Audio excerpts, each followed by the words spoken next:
के तरबूज। एक गांव में राम नाम का किसान रहता था। उसे 5 गज की जमीन थी। उस जमीन में वह तरबूज का फल उगाता था।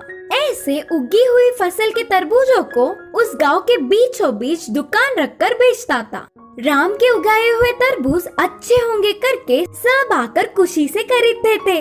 ऐसे कमाए हुए उन पैसों से उसके इकलौते बेटे सुरेश को शहर में आगे की पढ़ाई कराता था। ऐसे उसका परिवार खुशी से रहता था। और फिर जैसे हर किसी का समय हमेशा एक ही जैसा नहीं होता, वैसे ही राम को 1 साल से तरबूजों के व्यापार में नुकसान आ रहा था। इसका कारण था कि फसल ठीक आने पर भी खरीदने वालों की गिनती कम हो जाना। इससे बहुत देर तक तरबूजों के ऐसे रहने पर वे सब खराब हो जाते। इस बार भी अच्छी फसल आई, पर फिर भी खरीदने वाला तो है ही नहीं। तब उसके एक मित्र ने सलाह दिया कि राम, ऐसे इन्हें और कितने दिन रखकर खराब कर लोगे? तुरंत शहर जाकर बड़े बाजार में बेच दो, कम से कम उसके पैसे तो आएंगे। चलो ठीक है करके गाड़ी पे तरबूजों को लेकर शहर चला राम। शहर में भी उसने 2-3 रुककर देखा, लेकिन फिर भी उधर गिराक और खरीदने वाले व्यापार भी ना होने पर वापस गांव लौटते हुए उन तरबूजों को नदी में फेंक दिया। एक समय में कितने अच्छे से जिंदगी को जी रहा था। हे भगवान, अब मेरी स्थिति पूरी उल्टी हो गई। बोलते हुए रोककर घर पहुंच गया राम। फिर बाद में शहर में पढ़ने वाले उसके बेटे सुरेश को बुलवाया और पूरी स्थिति का विवरण किया। देख बेटा, फसल के व्यापार में पूरा नुकसान हो गया। 1 रुपये की भी कमाई नहीं हो पाई। अब मैं तुझे भी नहीं पढ़ा पाऊंगा। किसी न किसी दुकान में काम करके अब तुझे ही हमें संभालना होगा। पर मुझे ये बताओ पापा, क्या अब तरबूजों को लोग क्यों नहीं खरीद रहे हैं? बोलकर सुरेश ने प्रश्न किया। हमारे ही नहीं बेटे, असल में वह तरबूज बहुत पुराने समय से फल है।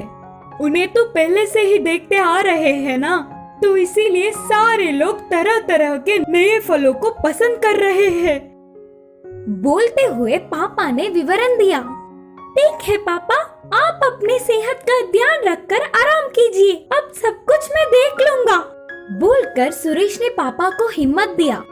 सुरेश बहुत ही बुद्धिमान था। वह पूरी रात बिना सोए गुजारा। लोगों में तरबूजों को पसंद कैसे किया जाए, क्या करूं करके सोचता रहा। आखिर में वह एक निर्णय पर पहुंचा। सुबह ही उसके पापा को पूरा उपाय बताया और दिल के आकार के प्यारे डिब्बे तैयार करवाया। उन डिब्बों में तरबूजों को छोटे होने पर भी उन्हें उस दिल के डिब्बे में रखा। बाद में वह बढ़ते बढ़ते उसी आकार में बड़े हुए।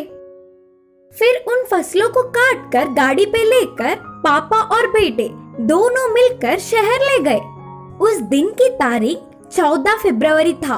वो दिन प्यार करने वालों का था। उन्हें बाजार में रखकर चिल्ला रहा था कि आओ आओ, जल्दी जल्दी आओ, प्यार के तरबूज। आपने इन्हें कभी भी नहीं देखे होंगे। आप इन दिल के आकार के प्यारे तरबूजों को लेकर आपके प्यार को खुश करो। तेरी की तो आपका प्यार और दिल के आकार का प्यारा सा तरबूज दोनों हाथ से छूट जाएंगे। आओ आओ, जल्दी जल्दी आओ। बोलते हुए सुरेश बेच रहा था। वह तरबूज दिल के आकार में होने पर इस बार उनके प्यार को और ज्यादा नए तरीके से बता सकेंगे करके प्यार करने वाले सारे थोड़ा ज्यादा दाम होने पर भी जल्दी जल्दी आकर खरीदने लगे। ऐसे 1 घंटे में ही सारे फल खत्म हो गए। अरे वाह, तू तो बहुत बुद्धिमान है रे। तेरी पढ़ाई नहीं रुकनी चाहिए। बोलते हुए सुरेश की बुद्धि को पापा ने बहुत तारीफ की। कुछ क्षणों में ही तरबूजों को बेचने पर गांव के सारे लोग चौंक गए। ऐसे पहले आई हुई नुकसान के भरपाई होकर इस बार और भी ज्यादा कमाई हुई। उसके